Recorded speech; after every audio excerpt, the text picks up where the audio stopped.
Setiap negara yang merdeka tentu memiliki mata uang yang berbeda-beda dan berfungsi sebagai alat pembayaran yang sah untuk melakukan transaksi ekonomi. Mata uang ini memiliki nilai dan kekuatan masing-masing apabila dibandingkan dengan mata uang dari negara lain.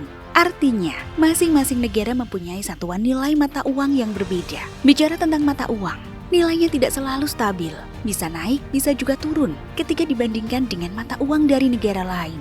Faktanya, di dunia ini ada beberapa negara yang sengaja menurunkan nilai mata uangnya. Salah satunya adalah Indonesia. Dalam istilah ekonomi, dari penurunan mata uang ini bisa disebut sebagai devaluasi. Mungkin sebagian besar dari Anda pernah mendengar istilah devaluasi.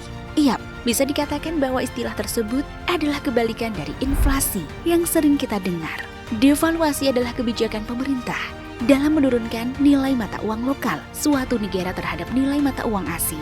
Artinya, mata uang suatu negara memiliki kurs atau harga yang semakin murah secara internasional.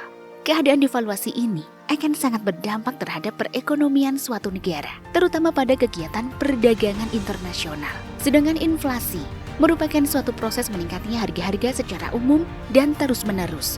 Kenaikan harga dari satu atau dua barang saja tidak dapat disebut inflasi, kecuali bila kenaikan itu meluas pada barang lainnya. Kalau misalkan kita mengetahui bahwa inflasi menyebabkan harga komoditas meningkat karena daya beli yang juga meningkat, apakah devaluasi kebalikan dari kondisi tersebut? Dan kenapa negara sengaja menurunkan nilai mata uangnya?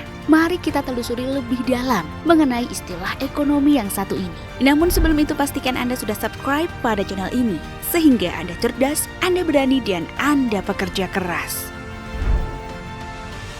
Mundur pada masa peradaban sejarah pemerintahan di tahun 1950 lalu, tepatnya pada 30 Maret 1950, Indonesia melakukan devaluasi untuk pertama kalinya. Pemerintahan Presiden Soekarno melalui Menkeu Syafruddin Prawiranegara melakukan devaluasi dengan pengguntingan uang. Syafruddin Prawiranegara menggunting uang kertas bernilai Rp5 ke atas, sehingga nilainya berkurang separuh. Tindakan ini dikenal sebagai gunting Syafruddin. 24 Agustus 1959, Presiden Soekarno melalui Menteri Keuangannya yang dirangkap oleh Menteri Pertama Juanda menurunkan nilai mata uang Rp1.000 yang bergambar gajah dan Rp500 yang bergambar macan.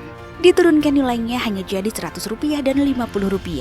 Pemerintah juga melakukan pembekuan terhadap semua simpanan di bank-bank yang melebihi jumlah Rp25.000.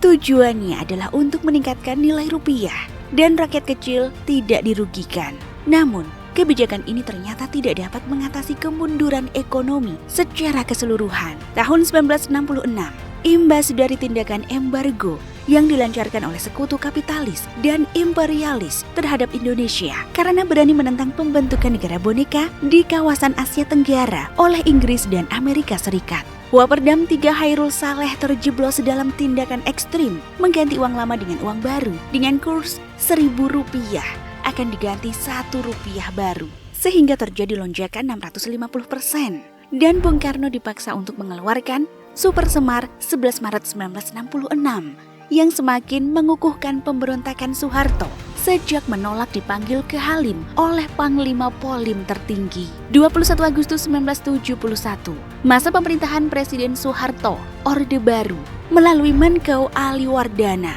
Amerika Serikat harus menghentikan pertukaran dolar dengan emas. Presiden Richard Nixon cemas dengan terkurasnya cadangan emas Amerika Serikat jika dolar diperbolehkan terus ditukar emas. Sedang nilai waktu itu 34 US dollar sudah bisa membeli 1 ons emas. Soeharto tidak bisa mengelak dari dampak gebrakan Nixon dan Indonesia mendevaluasi rupiah pada 21 Agustus 1971 dari Rp378 menjadi Rp415 per 1 US dollar. 15 November 1978, masa pemerintahan Presiden Soeharto melalui Menkeu Aliwardana. Walaupun Indonesia mendapat rezeki kenaikan harga minyak akibat Perang Arab-Israel 1973, tetapi Pertamina justru nyaris bangkrut dengan utang 10 miliar US dollar dan Ibnu Sutowo mengundurkan diri sebagai dirut pada 1976.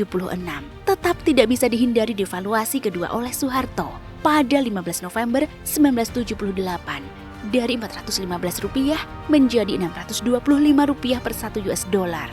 30 Maret 1983, masa pemerintahan Presiden Soeharto melalui Menkeu Radius Prawiro. Pada saat itu, Menkeu Radius Prawiro mendevaluasi rupiah 48%. Jadi hampir sama dengan menggunting nilai separuh. Kurs $1 Amerika Serikat naik dari 702,50 rupiah menjadi 970 rupiah. Dan terakhir 12 September 1986, masa pemerintahan Presiden Soeharto melalui Menkeu Radius Prawiro. Radius Prawiro kembali mendevaluasi rupiah sebesar 47% dari 1.134 rupiah ke 1.664 rupiah per $1 Amerika Serikat. Kenapa devaluasi bisa terjadi? Faktor penting yang menjadi penyebab devaluasi adalah aktivitas impor. Volume impor yang tinggi terhadap suatu komoditas dari luar negeri yang tidak diimbangi dengan aktivitas ekspor yang sepadan akan mengakibatkan semakin tingginya permintaan konversi nilai mata uang lokal menjadi mata uang asing. Misalnya, konversi dari rupiah ke dolar. Jika permintaan semakin tinggi, maka kurs beli terhadap dolar akan naik dan nilai rupiah akan semakin turun, sehingga terjadilah inflasi. Oleh sebab itu, kebijakan devaluasi dikeluarkan pemerintah sebagai salah satu cara menyelesaikan masalah ini agar keuangan negara kembali stabil. Selain kebutuhan impor yang tinggi, devaluasi juga bisa disebabkan oleh kegiatan ekspor yang hanya bertumpu pada bahan pangan dan biota laut. Bisa juga karena besarnya tingkat pengangguran sebuah negara. Apa alasan negara melakukan devaluasi? Melihat untung rugi devaluasi, tentu yang jadi pertanyaan besar sekarang adalah kenapa sebuah negara sampai memutuskan melakukan devaluasi? Sebab devaluasi tidak hanya membawa dampak baik saja, melainkan ada dampak buruk yang sangat mengkhawatirkan. Setidaknya ada dua alasan utama kenapa negara melakukan devaluasi. 1. Untuk meningkatkan ekspor.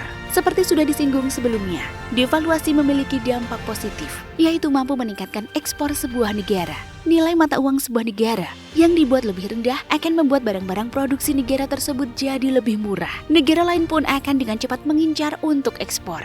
Jika ini yang terjadi, maka negara yang mengalami devaluasi bisa diuntungkan.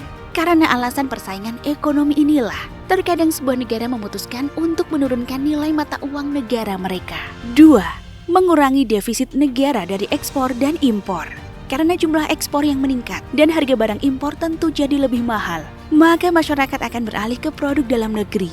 Karena itu, negara akan mendapat keuntungan dari bertambahnya jumlah ekspor dan juga konsumsi rakyat sendiri akan barang dalam negeri. Jika ini sampai berhasil terwujud, maka defisit dalam perdagangan bisa berkurang.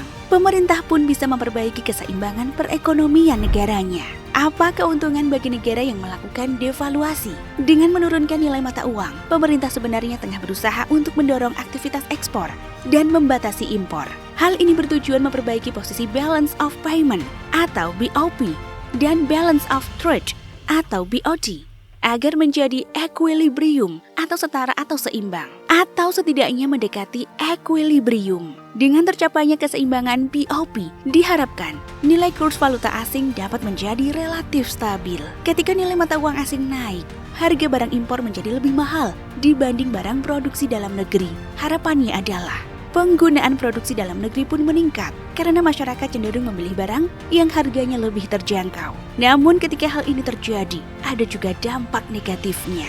Apa dampak menerapkan devaluasi? Dalam jangka pendek, tindakan devaluasi dapat menggeser pengeluaran atau expenditure switching dari konsumsi produk luar negeri kepada konsumsi produk dalam negeri. Pergeseran konsumsi ini dapat berakibat terhadap kenaikan harga barang dan jasa dalam negeri sebab permintaan atas barang yang naik. Nah, kenaikan harga ini akan berpengaruh terhadap konsumsi masyarakat yang cenderung turun. Penurunan konsumsi dapat menyebabkan turunnya aktivitas ekonomi yang dapat mendorong terjadinya deflasi. Selanjutnya, kondisi ekonomi ini dapat mengakibatkan terjadinya resesi ekonomi. Selain itu, warga lokal yang memiliki utang luar negeri akan semakin bertambah nilai utangnya. Dalam jangka menengah, tindakan devaluasi dapat memperbaiki BOP dan BOT melalui mekanisme elastisitas permintaan ekspor dan impor sesuai dengan Marshall-Lerner Condition. Kondisi Marshall-Lerner adalah suatu kondisi saat devaluasi real atau depresiasi real dapat memperbaiki neraca perdagangan jika nilai elastisitas atau nilai absolut permintaan impor dan ekspor terhadap nilai tukar real lebih daripada 1. Selain itu, devaluasi dapat juga memperbaiki posisi BOP melalui mekanisme moneter. Sedangkan, dampak panjang biasanya merupakan akibat dari dampak yang terjadi pada jangka pendek dan menengah. Begini penjelasannya. Dalam jangka pendek terjadi perubahan harga produk dan pergeseran konsumsi, diikuti dengan peningkatan aliran modal atau devisa pada jangka menengah. Nah, dampak ini nantinya akan menyebabkan terjadinya pergeseran produksi atau production switching, baik yang menyangkut tradable goods maupun non-tradable goods. Pergeseran produksi ini dapat menyebabkan terjadinya perubahan struktur ekonomi secara nasional. Kesimpulannya, dengan melakukan devaluasi, ada banyak positif yang bisa didapatkan sebuah negara. Namun pemerintah negara tersebut juga harus mempertimbangkan dampak negatifnya. Bukan hanya secara ekonomi, dampak jangka panjang bagi masyarakat juga harus diperhatikan. Semoga pembahasan tadi bisa menambah wawasan dan pengetahuan kalian ya. Saya ucapkan terima kasih dan sampai bertemu pada video selanjutnya.